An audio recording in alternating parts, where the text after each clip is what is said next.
Bonjour frères et sœurs, bonjour je voudrais vous remercier pour cette opportunité de venir une fois de plus devant vous. Cette vidéo n'est pas facile à faire, mais elle est la suite de celle que j'ai fait avant-hier quand je vous parlais, le message que j'ai fait au roi Philippe de la Belgique. J'ai beaucoup réfléchi, je me suis posé beaucoup de questions. Le moment est venu. Le moment est venu pour nous, les tribus africaines, les tribus congolaises qui ont subi ce sort de la part de la Belgique de récupérer les têtes de nos aïeux. Et ça, c'est le premier point. Mais le deuxième point est que quand l'armée belge est venue et qu'elle a ouvert le feu et qu'elle a tué le roi Moussiri, il est tombé, il est mort.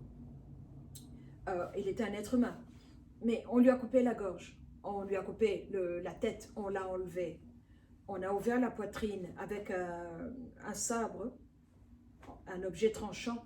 On a coupé son cœur, on a ouvert son pantalon, on a pris ses organes et on a pris son petit doigt de la main gauche pour les emporter vers Léopold, en Belgique, à la demande du roi Léopold II. Mais à l'époque, les voyages se passaient par bateau, n'est-ce pas? Et donc, ça prenait 20 à 30 jours, je suppose, du Katanga, parce qu'il fallait retourner à la côte tanzanienne, ou bien alors aller jusqu'en bas à la côte sud-africaine. Et avec la technologie de l'époque, le temps que ces organes arrivent en Belgique, entre les mains de Léopold, les organes étaient déjà pourris, décomposés, parce que la nature prend son cours. Un organe biologique se décompose. Nous savons comment est-ce que la décomposition arrive. Et ma question est celle-ci. Pourquoi demander les organes? Parce que je vois que la France a fait de même dans les colonies françaises. L'Angleterre a fait de même dans les colonies anglaises. Ils ont pris les têtes de nos rois. Ils les ont emportées en Europe. Alors, quand vous avez une structure où on vous prend la tête, on l'emmène en Europe, qu'est-ce qui se passe? La raison pour laquelle on veut les têtes, ce n'est pas pour une raison bénéfique. Je veux dire par là que ce n'est pas pour bénir les Africains. Bien au contraire, bien au contraire.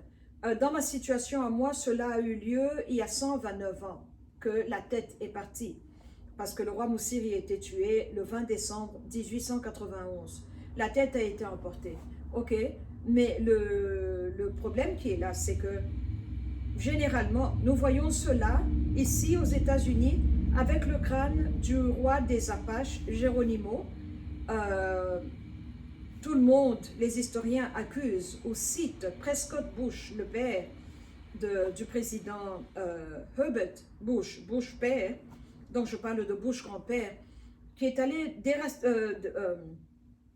déterrer Geronimo là où il était enterré, le roi des Apaches, qui était un guerrier. Nous connaissons tous les Apaches.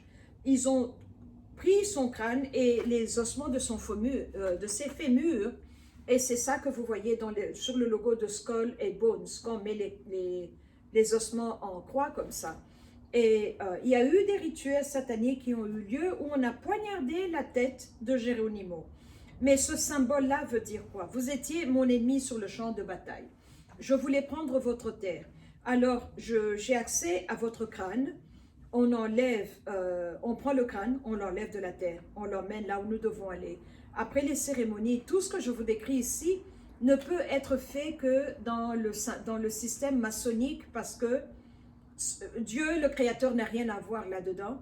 Alors quand on poignarde la tête comme ça et qu'on la cloue sur une table ou quelque chose qui est en bois, on vous bloque, vous et tous les vôtres.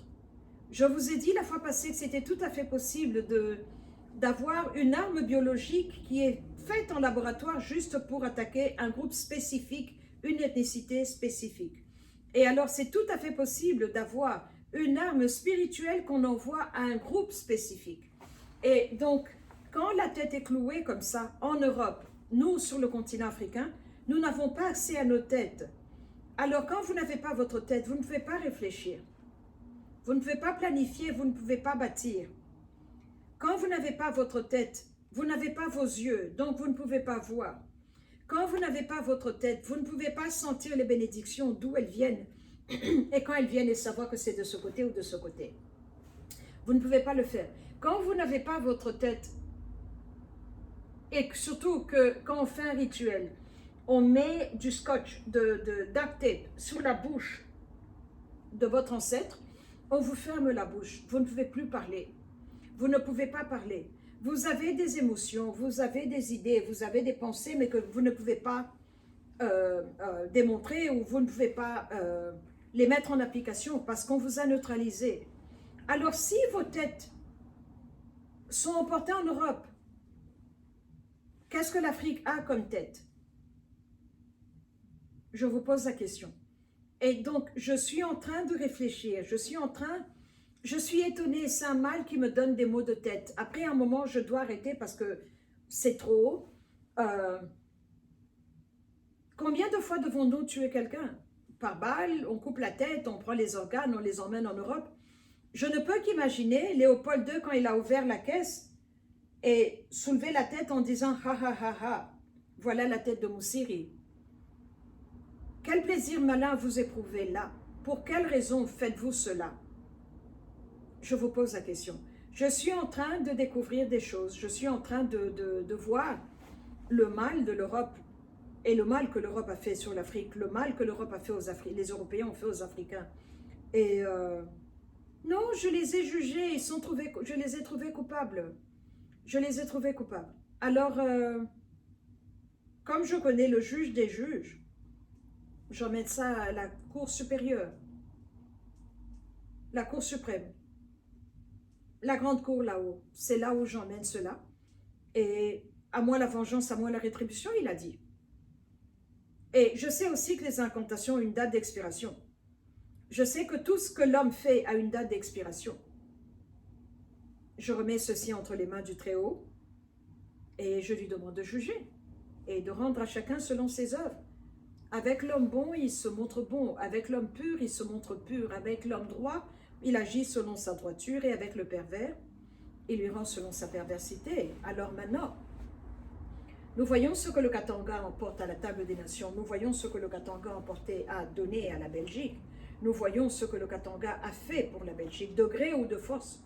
On ne nous a pas consultés, mais on a pris. On ne nous a pas consultés, mais on a tué nos rois. La terre katangaise a bu le sang de ces guerriers-là. Et la terre katangaise a été retournée contre nous. Donc, il faut la laver au nom de Jésus, avec le sang de Jésus. La retourner, la mettre en ordre. Et lui commander, parce que la terre attend la manifestation des fils de l'homme, pour qu'elle puisse nous être favorable et propice. Parce que la terre a été créée par Dieu et il a placé les peuples. C'est comme ça que chaque peuple a son village. Et donc que cette terre-là puisse se soumettre aux habitants propriétaires de cette terre-là. Voilà ma prière. C'est tout ce que je peux dire pour l'instant. La prochaine vidéo viendra le 4 novembre. Je vais entrer en jeûne et aller devant le Très-Haut.